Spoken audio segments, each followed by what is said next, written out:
Israel's plan to deliver swift justice to Hamas terrorists now facing pushback from President Biden. The administration has been saying Israel has a right to defend itself after suffering the worst terror attack in its history. But now America is urging the Israelis to delay ground operations into Gaza while safe passage for the Palestinians is secured. We're making sure Israel has what it needs to defend itself and respond to these attacks. It's also a priority for me to urgently address the humanitarian crisis in Gaza. We can't lose sight of the fact that the overwhelming majority of Palestinians had nothing to do with Hamas and Hamas's appalling attacks, and they're suffering as a result as well. President Biden, what worries you about a potential Israeli ground invasion into Gaza? President Biden wants Israel to slow up, but time's crucial when Hamas is holding 150 hostages. Israeli forces launching targeted raids into Gaza to try to find those captives. Israel also giving 1 million Gazans 24 hours to get out ahead of a massive ground invasion. A Netanyahu spokesman says the country has been making it clear that they don't want to harm any civilians. The people of Gaza know their cities. They know their communities better than I do, better than you do. They know where they live. They know where the Hamas strongholds are. They know where the arms depots are. They should move away. They should move away, even if Hamas tells them don't move away. Move away. Stay out of the combat areas. We have no interest in harming you.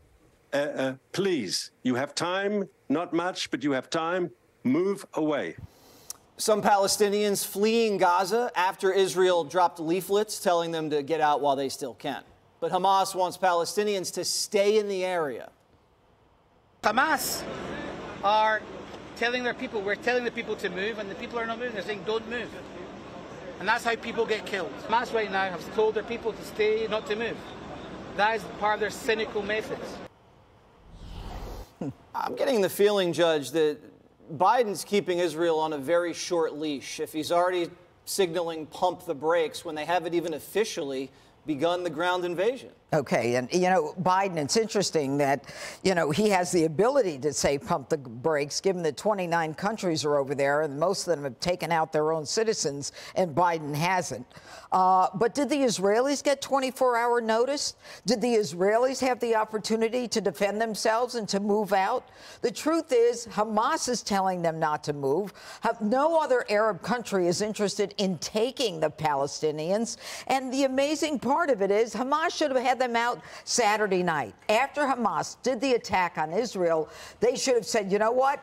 Israel is going to hit back. Let's take care of our people. But this is the whole point. The Palestinians are nothing more than a pawn in the game that Hamas and Iran are playing. And, Egypt ruled Gaza from 48 to 67. And then when Israel took Gaza over in 2005, they said to the Palestinians, you can have Gaza back.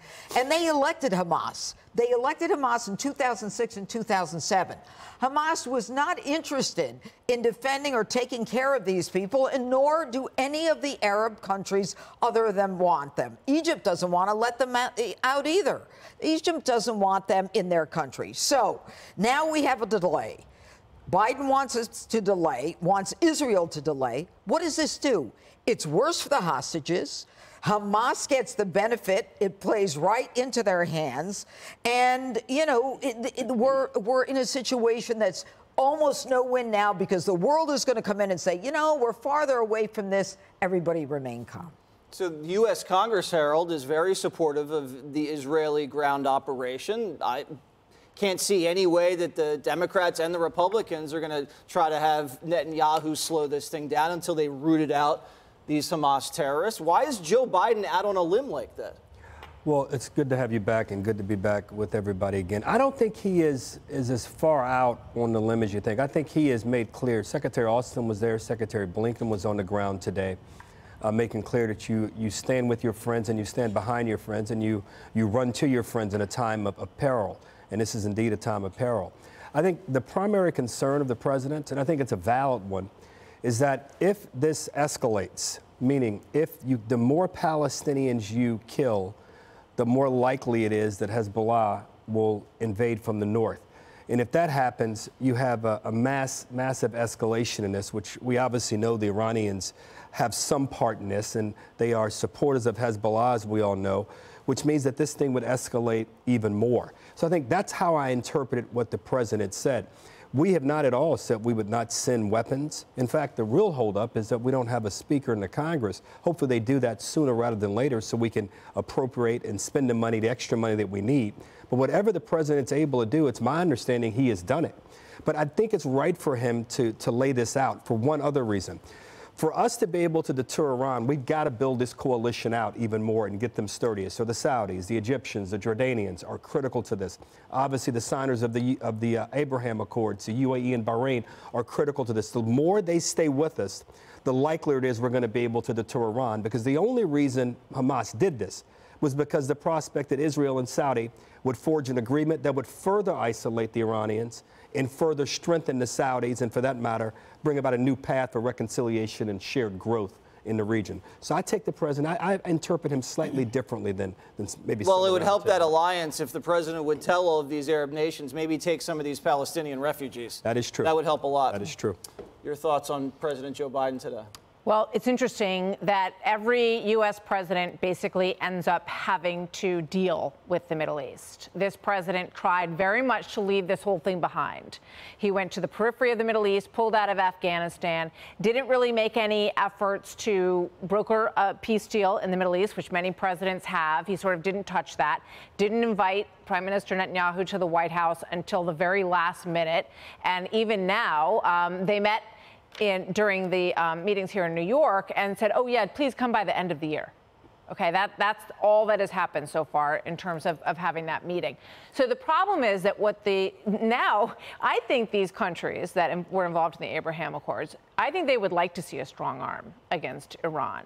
Mm-hmm. And now we find ourselves, because they don't want to do it and they don't want to say it, but isolating Iran works for them as well. I think it was very interesting in Brett's interview with MBS, the Crown Prince of Saudi Arabia. He said, well, of course, we have to address the Palestinian situation. But it wasn't, fire in the belly in terms of the way that he talked about this. So I think there's a real opportunity here. But the other thing I sense from President Biden is the restraint issue is kind of parallel to as long as it takes in Ukraine.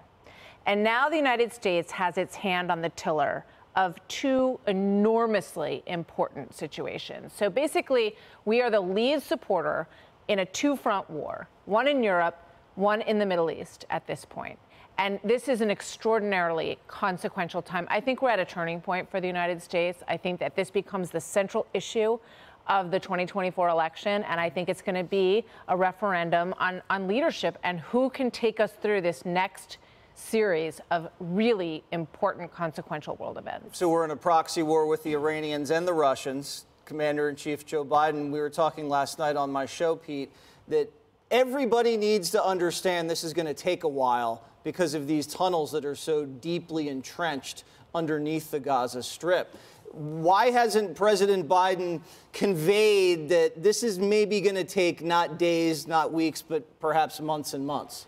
Because what we saw from the podium today was a reflection of an instinct from this administration from the very beginning, which is both sidesism. You saw the tweet deleted from the Palestinian office inside Jerusalem. You saw the statement from Blinken that was pulled back about both sides and restraint. That's the instinct of the modern Democrat Party. That's why if this referendum is about which administration would handle it properly, you've got the Trump administration with no wars and none of these incursions and peace vis-a-vis now two open land wars that we're trying to steer in a direction and doing so very poorly.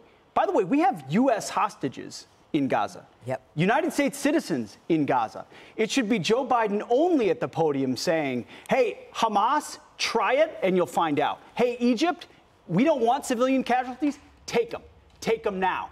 And because you're supposedly supposed to be a partner in all of this. Mm-hmm. Because Bibi Netanyahu has to do what he has to do to secure his people. And he has an impossible, as we laid out last, an impossible situation in Gaza, considering what Hamas has done, considering the hostages it has, the tunnel system, the built-in fortified defense, the international community just waiting to broadcast. And then an administration prepared to jump into the both sidesism that you saw already today. I hope Bibi Netanyahu does what his country needs and doesn't listen to the squishes pro-Palestinian millennials inside the State Department and inside the White House, whose reflex is to be pro-Palestinian at this point and not pro-Israeli. But just in fairness, he didn't say don't go, nor did he say I'm not going to send. But hold on. It's the beginnings of the rumblings, Harold. But hold on. The United States is fully behind Israel in this effort.